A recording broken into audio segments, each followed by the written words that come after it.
Guys, kalau pengen sedan kecil atau hatchback kecil Eropa, selalu tuh A-Class sama CLA dibilang nggak ada lawannya.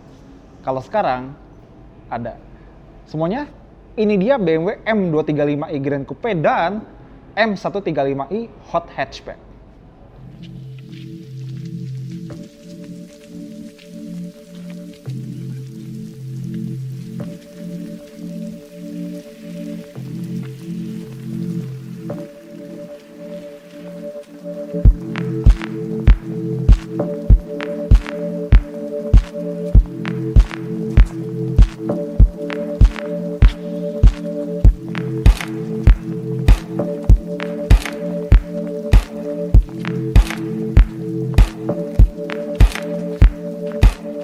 Ya semuanya, jadi ini adalah 2 Series Grand Coupe dan ini pertama kali 2 Series tampil sebagai Grand Coupe karena generasi dulunya itu kalau nggak coupe, cabriolet, sama ada versi M2-nya.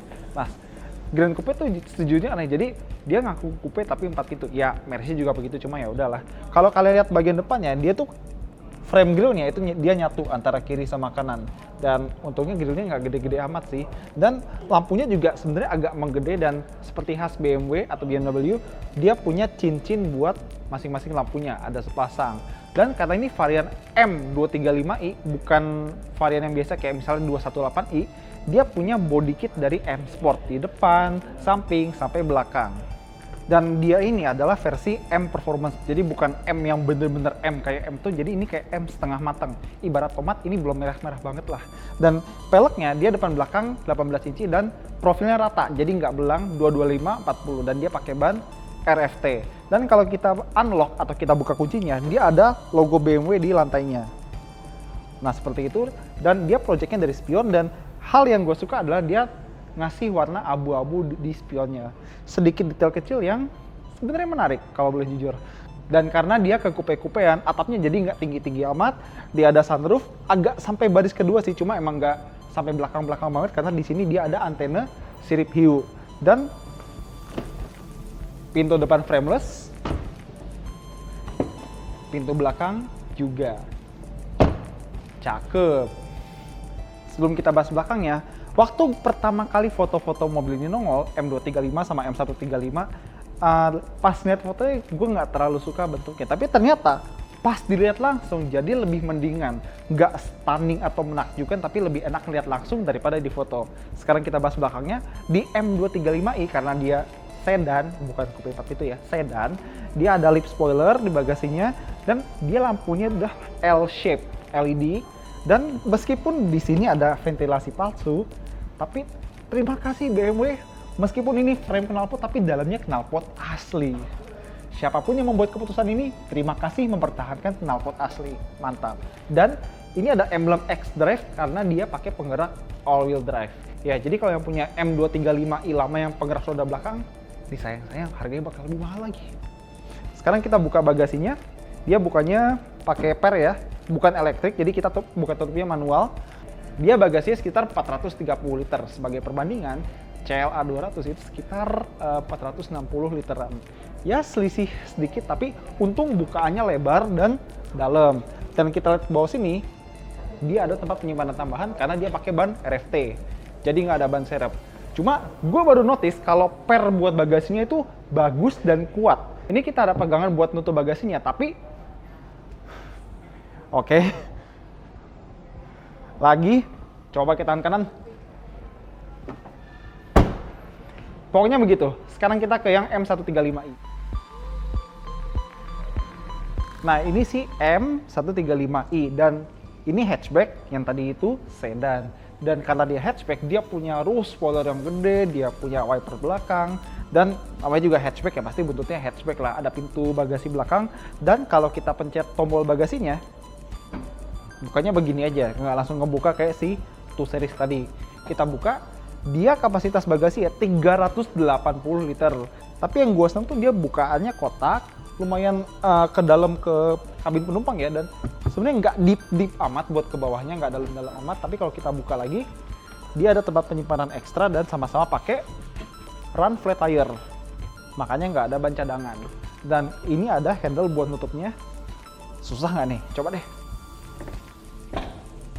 kendor dikit tapi ya udahlah, kan bisa begini. Dan hiasan-hiasan M lainnya di sini adalah body kit yang lebih sporty, diffuser belakang, terus ada aksen-aksen ventilasi di sini, palsu lagi. Tapi knalpot gandanya asli. Terpujilah BMW masih mempertahankan knalpot asli. Dan perbedaan lain antara si M135i sama M235i di bagian Hofmeister King-nya. Kalau di M135i dia lebih bersudut, kalau di M235 itu bagian Hofmeister King-nya lebih soft, mirip-mirip 4 series baru yang grillnya naujubile, ada antena sirip hiu, masih ada sunroof di sini, dan dia masih punya body kit M dari BMW M ya, di belakang, di samping, side skirtnya, di depan, dan masih ada detailing spion warna abu-abu. Dan ternyata gue baru sadar kalau dia masih punya lampu proyeksi logo BMW yang ke lantai, tapi cuma di spion driver. Jadi kalau kita pencet tombol unlock-nya, di sini nggak ada logo BMW, tapi di bagian supir ada logo BMW. Nah, ada logo M lagi di sini, dan peleknya sama seperti si M235i, dia pakai 18 inci ban Bridgestone 225/40, depan belakang ukurannya sama. Dan kalau kita lihat ke depan, mukanya identik sama si M235i. Lampunya sama gedenya, grillnya juga single frame dan agak gede dikit tapi nggak oversize. Terus di sini ada body kit dengan aksen-aksen sporty seperti BMW M beneran, tapi ini M Performance ya, M setengah matang. Untungnya antara si M135 sama M235 itu mesinnya sama, jadi kita cukup bahas sekali aja, nggak perlu di masing-masing mobil. Jadi ini mesin 2000 cc turbo 4 silinder ya, M Performance, lagi-lagi setengah M, bukan BMW M yang beneran ya. 2000 cc turbo sekitar 306 PS atau 306 tenaga kuda, dan torsinya 450 Nm. Kedua mobil ini pakai penggerak all-wheel drive, jadi semua roda ini dapat tenaga dan torsi dari mesin, dan pakai transmisi otomatis 8 percepatan. Bisa pindah pakai pedal shift biasa. Oke, tapi khusus untuk One Series, Two Series sih hampir nggak ada yang bisa diceritain ya. Khusus buat One Series, sebenarnya di luar sana ada varian yang base, yang kayak 118i atau 120i, yang pakai penggerak roda depan. Dulu, One Series itu penggerak roda belakang buat dua generasi pertama. Ini generasi ketiga dan pilihannya cuma ada penggerak roda depan atau penggerak semua roda, seperti yang satu ini. Lucunya adalah, di dua generasi pertama, 80% konsumen BMW One Series itu nggak tahu kalau mobilnya penggerak roda belakang. Itu adalah contoh beli barang tapi nggak tahu barangnya. Dan balik lagi ke mobil ini, dia adalah hot hatchback yang nantinya kalau si M135 ini bakal ketemu sama kayak A35 atau Audi S3, tapi Audi S3 nggak ada di sini ya. Kalau si M235 itu dia ketemunya sama AMG CLA 35. Ada peredam, terus dicat sama dalam, ya pastilah BMW. Oke, sekarang kita masuk di dalam interior BMW M135i. Tapi sebelum kita lebih lanjut, si M235i interiornya sama persis seperti mobil ini. Jadi pembahasannya sekali aja cukup. Oke, pertama-tama kita dapat setir M yang gemuk dan tebel banget. Digenggamnya tuh enak, terutama kalau tangan kita gede seperti ini. Dan pastinya ya pengaturannya maju, mundur, naik, turun. Dan joknya juga jok elektrik, ada memory seat, dan yang paling penting dia pakai jok bucket dengan bahan Alcantara dan ada bahan kain di sini, rasanya sporty banget. Terus ada detail warna BMW M. Terus di bawah setirnya ada logo BMW M lagi, dan di persnelengnya dia persneleng yang normal, nggak ada kristal ya. Nggak apa-apa lah, ini mobil yang sporty kok, jadi kristal kayaknya nggak nyambung di interior kayak gini. Dan seperti BMW yang baru-baru, di sini tuh tertata rapi. Di bagian sini buat iDrive, di sini buat driving mode. Jadi ada Sport, Comfort, sama Eco Pro, rem parkir elektrik, tombol start stop, sama sensor parkir dan stability controlnya di sini.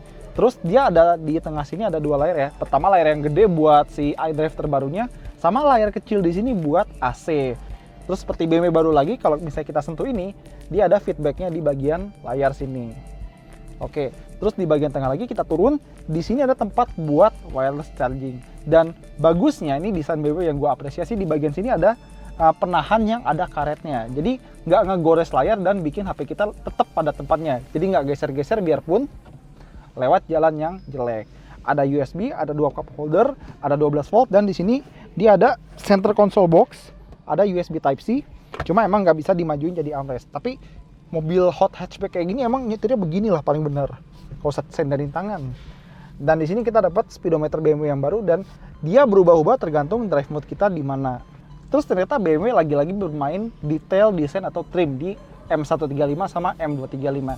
Kalau kalian lihat misalnya di depan penumpang, di trim ini ya, atau di door panel, di trim yang ini, dia ambient light-nya tuh dipaduin sama trimnya. Jadi misalnya ini kan sekarang warna biru, kalau kita ganti-ganti jadi orange atau merah, ini bakal ganti-ganti warna. Dan menurut gue ini salah satu sentuhan yang ciamik. Nggak ada yang kepikiran buat nyatuin trim plastik sama ambient light kayak gini. Sporty juga, cocok sama mobilnya. Laci. Oke, sekarang ke belakang. Sekarang kita duduk di bagian belakang yang M235i Grand Coupe. Karena atapnya beda, pasti rasanya juga beda. Ini posisi depan, posisi duduk gue sendiri, gue 178 cm. Ruang kaki ya fair lah, oke-oke aja. Ruang kepala masih ada, masih lumayan. Dan salah satu yang sebenarnya bukan satu sih, dua hal yang agak kurang di sini adalah dia sandaran joknya andai bisa lebih naik dikit di bagian paha, dan ini sandaran punggungnya agak tegak sedikit. Andai bisa lebih rebah, tapi ya udahlah. Dia ada AC, ada 2 USB Type-C di sini. Terus karena dia all-wheel drive, jadi dia perlu ada drive shaft ke belakang. Kalau kita duduk tengah, jadinya emang agak sedikit kurang nyaman. Nah, selain ini bikin gak nyaman, sandaran di sini juga agak keras. Dan dia ada armrest, cup holder. Tapi buat wireless charging benar-benar cuma di depan doang. Kalau di M235i gara-gara atapnya merendah, mungkin masuknya tuh harus hati-hati, siapa tahu kecedot kan. Nah, kalau di sini atapnya lebih tinggi, keluar masuknya jadi lebih enak. Dan ruang kepalanya jadi lebih enak daripada si Grand Coupe. Ruang kakinya juga lumayan, dan ini depan posisi nyetir gue sendiri. Tinggi gue 178. Di sini ada armrest, ada cup holder lagi, tutup lagi. Dan senengnya adalah di sini masih dikasih bahan Alcantara, ada kain, dan ada detailing BMW M di sabuk pengaman sama di bagian sini. Dan ambient light atau trim yang gue bilang bagus tadi ini masih berlanjut sampai ke belakang. Jadi nggak dikurang-kurangin, tapi ya sedikit kekurangan masih sama. Sandaran belakangnya agak terlalu tegak sedikit, dan sandaran ini pahanya andai bisa naik sedikit biar paha kita lebih ke support. Ini agak kurang. Masih ada AC, masih ada charger Type-C, dan jok tengahnya masih agak sedikit kurang proper kalau buat duduk di tengah. Padahal ada headrest loh. Ya overall ini jadi hot hatchback yang lebih praktis daripada M135i yang lama. Karena kalau One Series yang lama itu belakangnya sempit parah.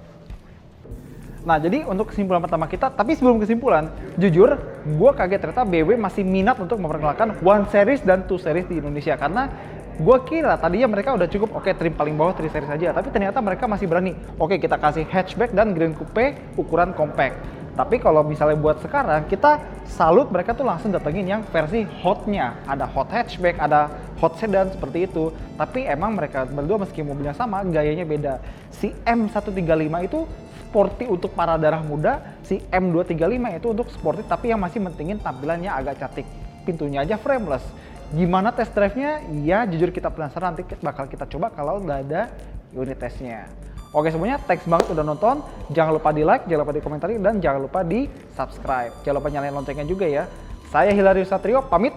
Hati-hati jalan. Dadah.